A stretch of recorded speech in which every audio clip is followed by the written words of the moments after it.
Okay, here we go. These are the two magnetic contactor. What will be done is to place the selector switch for the alternate function. So with this connection, auxiliary contact are not needed, like this one auxiliary contact and this one auxiliary contact and this one auxiliary contact. So we don't need to use auxiliary contact. So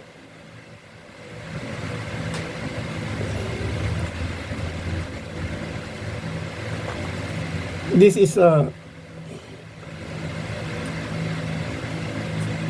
magnetic contactor number 1 and this is a magnetic contactor number 2. So the solenoid is here, A1, A2, and the solenoid also is here, A1, A2. So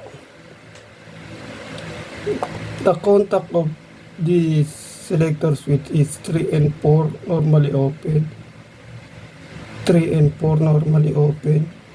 If you want to switch on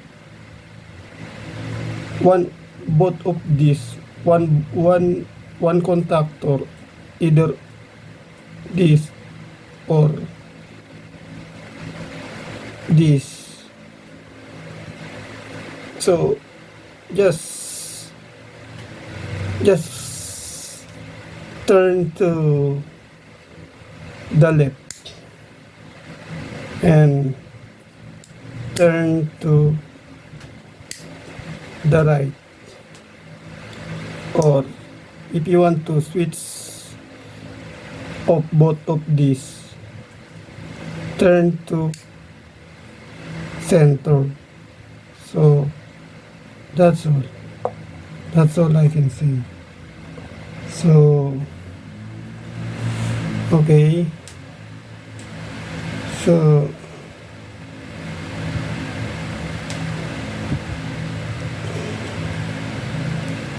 okay,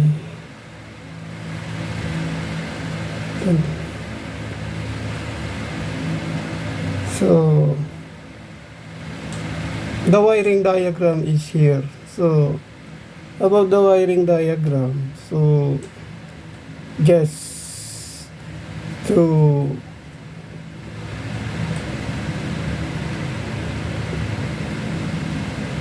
make line 1 and then the common of selector switch here and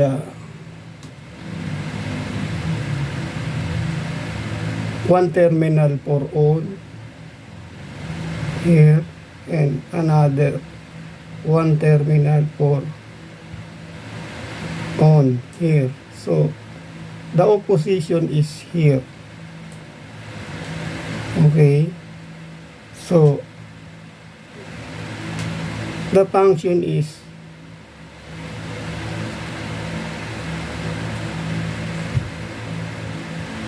if it's on, this one is off, and if it's off, this one is on. And if you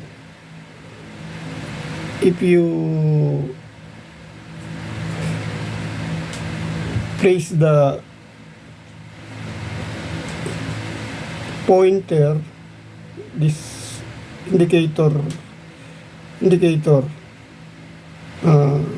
to middle part like this, 1, 2, in the middle part, this is a middle part, and the middle part is off.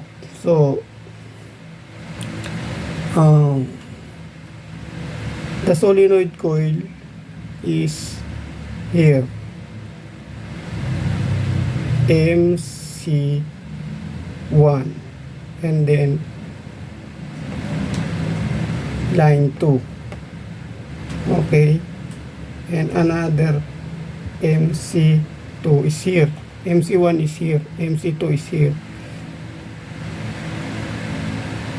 Okay, and line 2. Okay, so the contactor is here, 1, 2,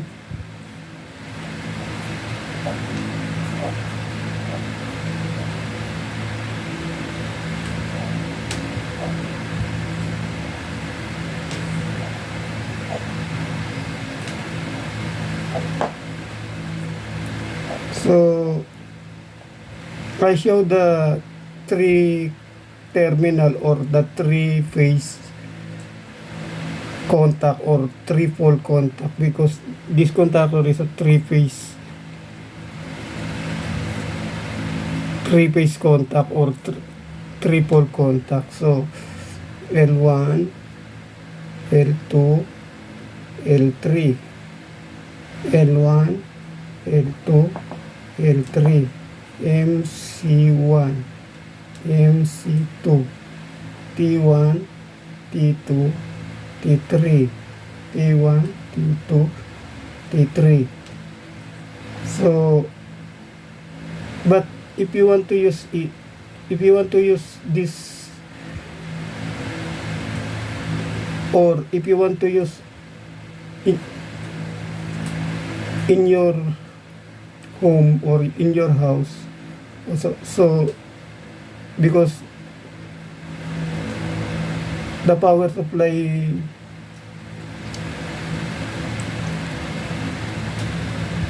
for the housing is only single phase or 2-pole, so you need to use T1, T2.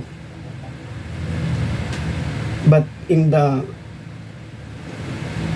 so that's for the home. Okay, so T1, T2. If you want to make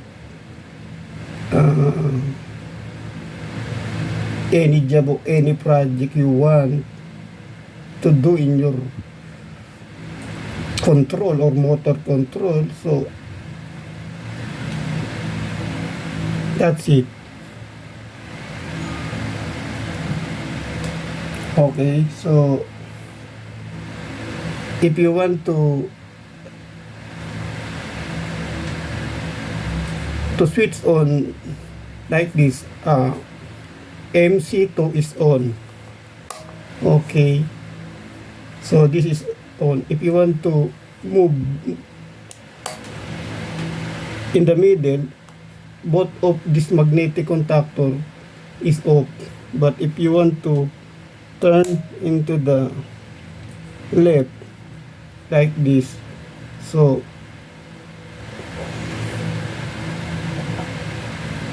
the MC1 is on. So okay, so that's all I can say. So thank you.